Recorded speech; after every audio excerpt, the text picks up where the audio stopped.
In 1965, Peter Buxton, a young investigator with the Public Health Service, was working in San Francisco, interviewing patients with sexually transmitted infections. During a casual conversation with colleagues, he overheard something that stopped him in his tracks. A mention of an ongoing study in Alabama, where men with syphilis were intentionally left untreated. Intrigued and disturbed, Buxton began asking questions. The more he learned, the more horrifying the truth became. This discovery would ultimately set Buxton on a collision course with a corrupt system, leading to the exposure of one of the most infamous scandals in American history.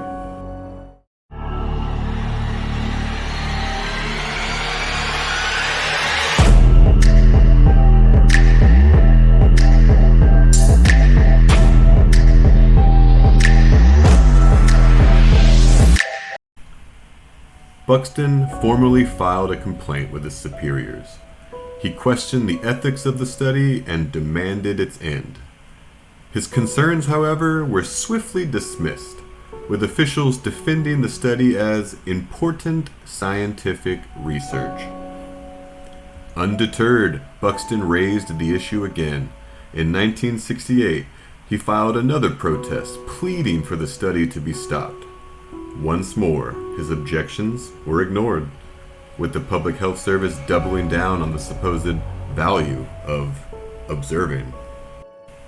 Realizing that internal efforts would lead nowhere, Buxton made the difficult decision to expose the truth. In 1972, he leaked the story to the press, igniting a firestorm of public outrage. He reached out to Jen Heller, an investigative journalist at the Associated Press.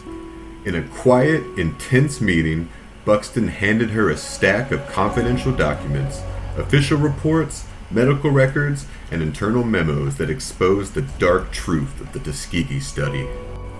As the weight of the story sunk in, she knew that this wasn't just another investigative piece. It was an atrocity that had been hidden for far too long. The document she now held would change the course of history and expose the government's dark secret to the world.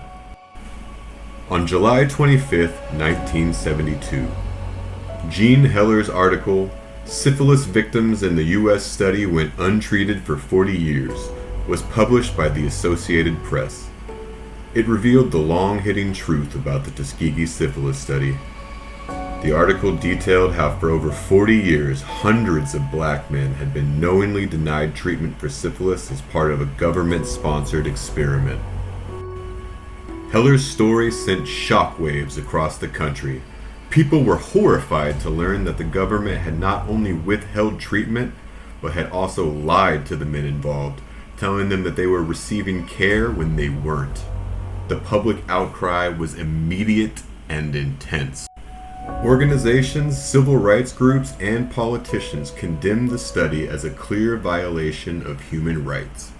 The government quickly faced scrutiny and pressure to end the study.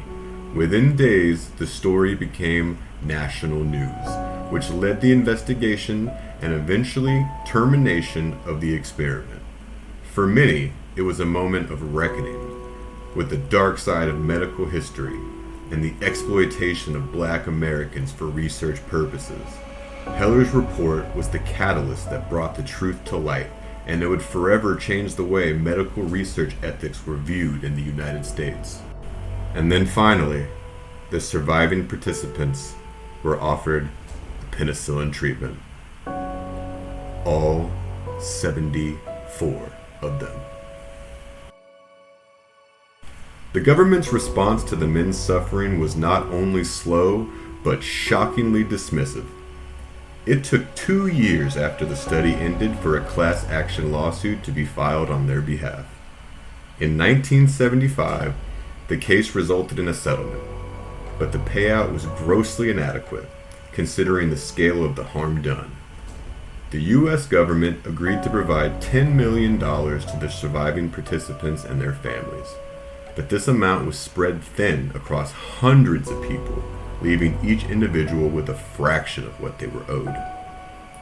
This sum was paltry in comparison to the suffering and loss the men endured, and it was little more than a token gesture that fell far short of the offering of a real justice for the lives destroyed by these government actions.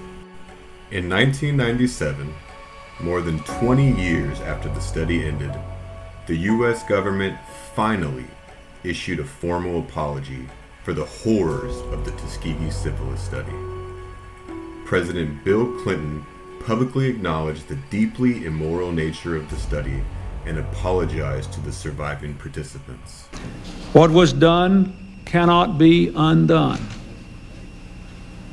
but we can end the silence. We can stop turning our heads away. We can look at you in the eye and finally say, on behalf of the American people, what the United States government did was shameful, and I am sorry. Herman Shaw, the man who we started this whole twisted tale with, was there that day, standing as a survivor of the system that had betrayed him and countless others.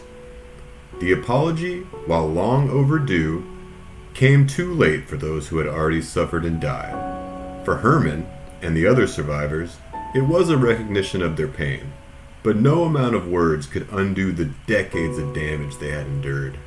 It was a bittersweet moment. The government's apology didn't change the realities of the lives lost, the families destroyed, or the trust that would forever be broken.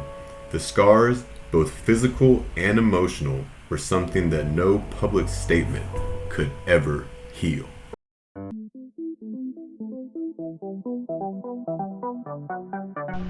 The men who participated in the Tuskegee syphilis study were not just numbers on a medical chart. They were real people with families, aspirations, and lives that would be irreversibly altered by this experience.